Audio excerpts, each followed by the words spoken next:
क्या पश्चिम बंगाल में संविधान को ताक पर रख दिया गया है? क्या कोई मुख्यमंत्री खुद को कानून से ऊपर समझ सकती है? 15 जनवरी को जब सुप्रीम कोर्ट ने अपने शब्द चुने तो वो सिर्फ एक राज्य सरकार के लिए नहीं थे, वो पूरे देश के लिए चेतावनी थे कि देश की सबसे बड़ी अदालत ने पश्चिम बंगाल की कानून व्यवस्था के लिए क्या शब्द यूज किए। अराजकता, सबूतों की लूट, कानूनहीनता, ये शब्दों का इस्तेमाल हुआ सुप्रीम कोर्ट में पश्चिम बंगाल के लिए। ये शब्द यूं ही नहीं बोले जाते हैं, ये तब बोले जाते हैं जब सिस्टम डगमगा चुका होता है। आज के इस वीडियो में हम सुप्रीम कोर्ट में जो बातें हुई हैं, जो इनसे बोला गया है, वो सब आपके सामने रखेंगे। हम बात करेंगे उन तीखे सवालों की जो सुप्रीम कोर्ट ने सीधे ममता सरकार से पूछे और उस कड़े जवाब की जो डीजीपी राजीव कुमार से भी मांगा गया, और उन 4 बड़े सवाल जो कि ईडी को भी जवाब देना पड़ेगा। अच्छा, आगे बढ़ने से पहले मैं मामला बता दूं पूरा क्या है, क्योंकि जो पीछे वीडियो फॉलो नहीं कर रहे होंगे उन्हें बताना जरूरी है। 8 जनवरी इसी दिन ईडी की एक टीम कोयला घोटाले की जांच के सिलसिले में कोलकाता के साल्ट लेक स्थित आईपैक के दफ्तर पहुंचती है। ये वही संस्था है जो तृणमूल कांग्रेस की चुनावी रणनीतियां तैयार करती है। वे यहाँ पे कानूनी छापेमारी और तलाशी के लिए गए थे, लेकिन कुछ ही देर में वहां जो हुआ वो शायद इतिहास में लिखा जाए। मुख्यमंत्री ममता बनर्जी खुद पुलिस बल के साथ और राज्य के सबसे बड़े अधिकारी कौन होते हैं, डीजीपी राजीव कुमार को लेकर वहां पहुंच जाती है और यहीं से 2 कहानियां जन्म लेती हैं। पहली कहानी जो मुख्यमंत्री कहती हैं और दूसरी कहानी जो ईडी कहती है। मुख्यमंत्री का कहना है, उनका आरोप है कि ईडी वहां भ्रष्टाचार की जांच नहीं बल्कि टीएमसी की चुनावी रणनीतियां और गोपनीय डेटा चुराने आई थी ताकि चुनाव में उनकी पार्टी को कमजोर किया जा सके। लेकिन दूसरी कहानी जो ईडी ने रखी, और यही कहानी मामले को गंभीर बना देती है। ईडी का दावा है कि मुख्यमंत्री ने जांच में सीधा हस्तक्षेप किया और इतना ही नहीं, वहां से एक लैपटॉप और एक हरा फोल्डर जबरदस्ती अपने साथ ले गई। अब यहाँ एक सवाल उठता है और ये सवाल साधारण नहीं है। अगर उस फोल्डर में सिर्फ चुनावी प्लानिंग थी तो उसे बचाने के लिए मुख्यमंत्री को खुद मैदान में क्यों उतरना पड़ा?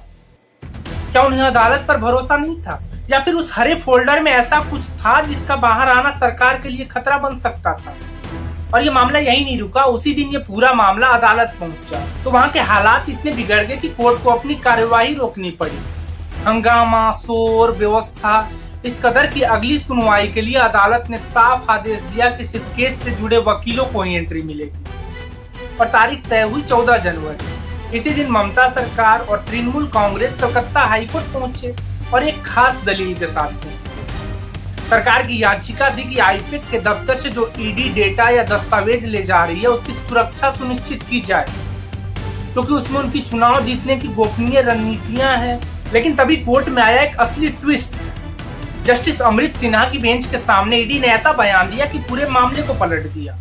ईडी ने साफ कहा कि हमें डेटा की सुरक्षा की चिंता बिल्कुल नहीं है, क्योंकि हमने वहां से कुछ भी जब्त नहीं किया है। और यहीं पे ईडी ने अपना पुराना आरोप दोबारा दोहराया। क्या बोला ईडी ने? मुख्यमंत्री ममता बनर्जी खुद मौके पर आई और लैपटॉप व फाइल, वही हरा फोल्डर अपने साथ ले गए। ईडी के वकील ने तंज कसते हुए कहा कि जब मुख्यमंत्री सब कुछ खुद ही ले गई तो हम पर डेटा चोरी का आरोप आखिर कैसे लग सकता है? अब यहाँ सरकार की याचिका अपने ही तर्क से बिल्कुल ढह चुकी थी। खैर, उसके बाद नतीजा ये हुआ कि हाईकोर्ट ने ममता सरकार की गोपनीयता वाली याचिका को निपटा दिया, मतलब उसको खारिज कर दिया। अदालत का सीधा तर्क था कि जब जब्ती हुई ही नहीं तो सुरक्षा का सवाल पैदा ही नहीं होता है। और फिर एक भी दिन नहीं बीता कि 15 जनवरी को मामला सीधे सुप्रीम कोर्ट पहुंच गया।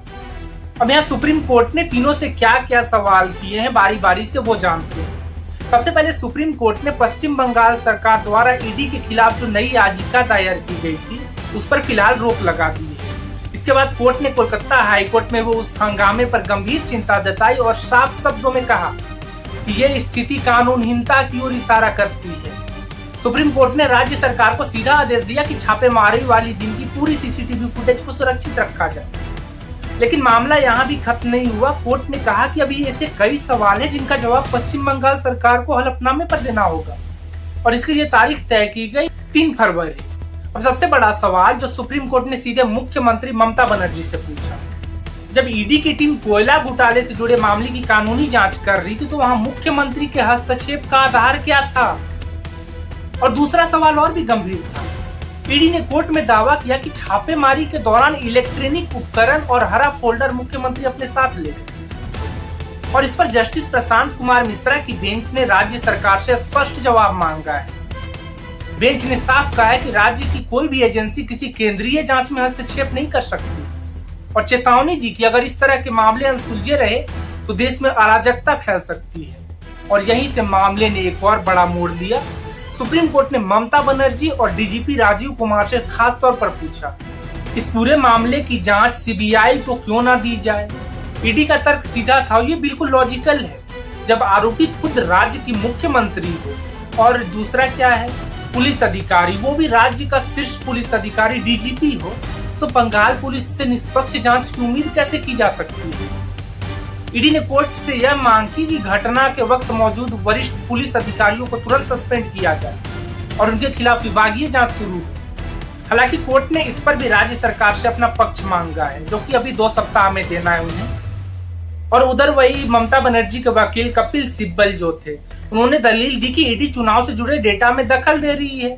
लेकिन इसी दलील पर सुप्रीम कोर्ट ने एक ऐसा सवाल खड़ा किया कि जो इस केस को बंगाल का मामला नहीं रहने देता है। कोर्ट ने पूछा कि क्या राजनीतिक गतिविधि के आड़ में किसी केंद्रीय एजेंसी को उसकी कानूनी जांच करने से रोका जा सकता है। डीजीपी राजीव कुमार और ईडी से क्या सवाल किए गए, ये देखने के लिए कमेंट सेक्शन में पिन किया गया लिंक है, आप जाके